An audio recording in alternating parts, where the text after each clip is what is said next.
y'all, it's Maddie from the Itty Bitty Homestead Committee. John asked about how I feed my rabbits and my preferences for feeding when it comes to milking does, pregnant does, and kits, and I figured I would explain that and hop into that, so let's get into it.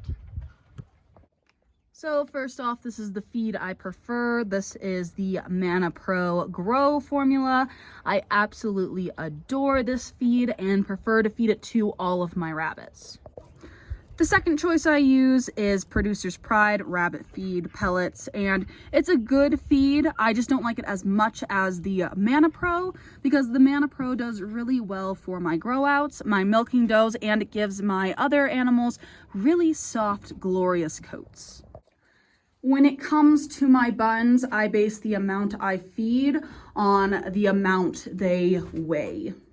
So quite simply, for an adult rabbit such as a Californian, I feed a 1/4 cup of pellet per pound of body weight. So for instance, Miss Tati here is going to get a cup in the morning and a cup at night because she is about 8 pounds. I just use a 1/4 cup measure and measure it out. 1, 2, 3, 4 is a cup of food. And Miss Tati gets a lovely morning snack.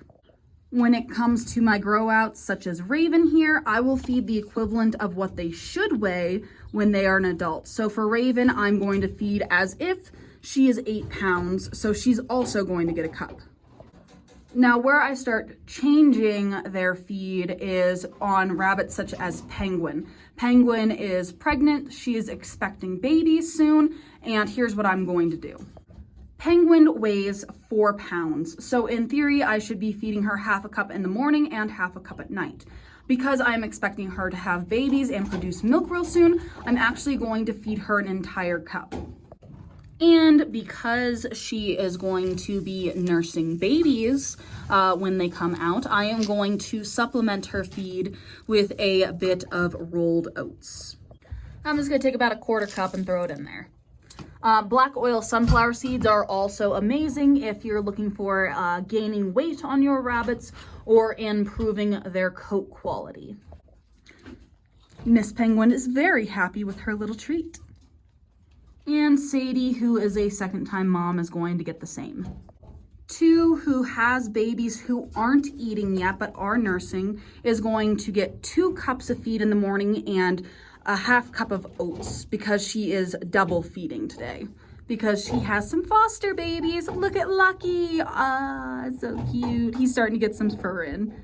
So for 2, I do 1/2 of her feed in a bowl in the nest box, and then I'll do 1/2 of the feed beside the bowl in the nest box. This encourages her to get in the nest box and feed her babies, but it also gives the babies a chance to start trying solid foods. Sprinkly, sprinkly for the babies. And as you can see, I also have hay in the nesting box, which I replace daily so that the babies can try it. And of course, 2 is being a little camera hog. Hello, baby. This litter is where it gets a little more tricky. These guys are about 5-6 weeks old. So I am not only going to feed Solstice her normal amount, I'm going to feed the babies as if they are adults. And there are 6 kits in here. So I'm going to give Solstice her 1/2 cup of food, and then I'm going to give each of the babies 1/2 cup of food. And then Solstice is also going to get about a 1/2 cup of oats on the side because she's still nursing and we want her to keep condition. But that's also why I have one of these ginormous feeders. So that's my baseline on how I feed my rabbits. A 1/4 cup per pound, or for the babies, I try to feed them as if they were already at an adult weight to make sure that they are getting the appropriate amount of feed to grow out. With that being said, if they need more or less, I can adjust it. Once a month, I get a weight on my adult rabbits to verify that they are within the breed standard of their weight. If they are too heavy or too light, I will adjust their feed as needed because they need to stay in show condition as often as possible. I come in around noon to check my babies every day, and if they are out of feed, meaning that they have eaten or wasted more than the amount I have gave them, I'll continue to give them more to help them grow out, but I will annotate it. I annotate it because it does give me an idea of who is actually growing out the fastest on the most efficient amount of feed. And again, I can adjust as needed, but I do want to keep the animals that have a metabolism that allows me to feed as little as possible for the most return on my meat to feed ratios. And if I'm going to be honest, I don't like supplementing. If I could feed a 100% pellet and that is it, I will be completely and utterly happy with that because it is a complete pellet and that is what it's there for. That being said, I do understand that sometimes supplementation is necessary. I like black oil sunflower seeds, I like oats, I like calf manna, I like hay. It's not needed, but it is nice to have. And I will say I do enjoy having a nice soft hay for babies that are around 2 weeks and older so that it can continue to grow their gut flora as they are aging to increase the likelihood of them not getting GI stasis. Again, that's how I do it. I do not like to free feed. I like to keep statistical data for a return.